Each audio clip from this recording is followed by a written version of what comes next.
Kesultanan Pajang. Kesultanan Pajang adalah satu kesultanan yang berpusat di Jawa Tengah sebagai kelanjutan Kesultanan Demak. Kompleks keratonnya pada zaman ini tinggal tersisa berupa batas-batas pondasinya saja yang berada di perbatasan Kelurahan Pajang, Kota Surakarta, dan Desa Makam Haji Kartasura, Sukaharjo. Nama negeri Pajang telah dikenal sejak zaman Kerajaan Majapahit. Menurut Nagara Kertagama yang ditulis tahun 1365 Masehi, bahwasanya pada zaman tersebut adik perempuan Hayam Wuruk, Raja Majapahit, saat itu bernama asli Dia Nertaja, menjabat sebagai penguasa Pajang, bergelar Batara I Pajang. Dia Nertaja merupakan ibu dari Wirakmawardhana, Raja Majapahit selanjutnya. Berdasarkan naskah-naskah Babat bahwa negeri Penging disebut sebagai cikal bakal Pajang. Berdirinya Kerajaan Pajang pada akhir abad ke-16 Masehi, di akhir kekuasaan Kerajaan Demak, terjadi peperangan antara Arya Panangsa dan Jaka Tingkir atau menantu Trenggono. Peperangan itu terjadi pada tahun 1546 Masehi, ketika Kesultanan Demak meninggal dunia. Pertempuran tersebut kemudian dimenangkan oleh Jaka Tingkir ketika terjadi konflik antara Arya Panangsa dan Jaka Tingkir atau Hadiwijaya. Sebenarnya Sunan Kudus kurang setuju dengan Hadiwijaya. Namun hal tersebut kandas ketika Jaka Tingkir berhasil memindahkan pusat kerajaan Demak ke daerah Pajang. Pengesahan Jaka Tingkir atau biasa disebut dengan Hadiwijaya menjadi sultan pertama kerajaan Pajang dilakukan oleh Sunan Giri. Jaka Tingkir yang berasal dari daerah Penging ini sudah memegang jabatan sebagai penguasa di daerah Pajang pada masa Sultan Trenggono. Kerajaan Pajang terletak di daerah Kartasura dan merupakan kerajaan Islam pertama yang terletak di daerah pedalaman Pulau Jawa. Pada awal berdirinya wilayah kekuasaan Pajang hanya meliputi daerah Jawa Tengah. Hal itu disebabkan karena setelah kematian Sultan Trenggono, banyak wilayah Jawa Timur yang melepaskan diri. Namun, pada tahun 1568 Masehi, Sultan Hadiwijaya dan para adipati Jawa Timur dipertemukan di Giri Kedaton oleh Sunan Prapet. Dalam kesempatan itu, para adipati sepakat mengakui kedaulatan Pajang di atas negeri-negeri Jawa Timur. Maka kerajaan Pajang mulai melakukan ekspansi ke beberapa wilayah, meliputi juga wilayah Jawa Timur. Raja-raja Kerajaan Pajang. 1. Jaka Tingkir. Jaka Tingkir memerintah sekitar abad 1549 sampai 1582 Masehi. Nama aslinya adalah Mas Krebet, putra Ki Ageng Penging atau Ki Keboh Kenanga. Ketika ia dilahirkan, ayahnya sedang menggelar pertunjukan wayang beber dengan dalang Ki Ageng Tingkir. Kedua Ki Ageng ini adalah murid Seksiti Jenar. Sepulang dari mendalang, Ki Ageng Tingkir jatuh sakit dan meninggal dunia. 2. Arya Panggiri. Arya Panggiri adalah putra Sunan Prawoto, Raja keempat Demak, yang tewas dibunuh Arya Penangsang tahun 1549 Masehi. Ia kemudian diasuh bibinya yaitu Ratu Kalin Nyamat di Jepara. Arya Panggiri menjadi Raja Pajang sejak awal tahun 1583 Masehi, bergelar Sultan Gawantipura. Ia dikisahkan hanya peduli pada usaha untuk menaklukkan Mataram daripada menciptakan kesejahteraan rakyatnya. Dan Arya Panggiri juga berlaku tidak adil terhadap penduduk asli Pajang. 3. Pangeran Benawa. Pangeran Benawa adalah raja ketiga Kesultanan Pajang yang memerintah tahun 1586 sampai 1587 Masehi. Bergelar Sultan Prabu Wijaya.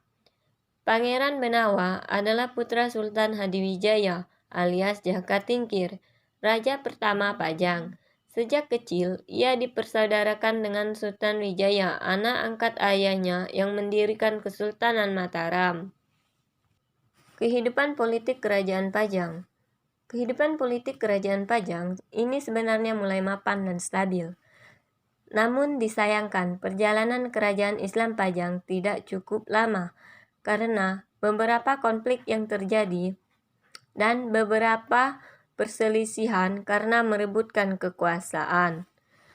Kerajaan Pajang sendiri berpusat di Jawa Tengah, bekas Kerajaan Demak, lebih tepatnya di daerah Kartasura dekat Surakarta atau Solo. Kehidupan ekonomi Kerajaan Pajang.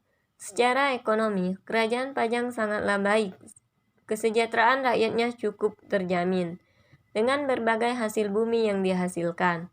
Bahkan, Kerajaan Pajang ini sudah berhasil mengekspor beras ke beberapa daerah melalui perniagaan, dengan memanfaatkan Begawan Solo sebagai jalur transportasi. Sekitar abad ke-16 dan ke-17, Kerajaan Pajang berhasil menjadi lumbung beras. Kondisi sosial budaya.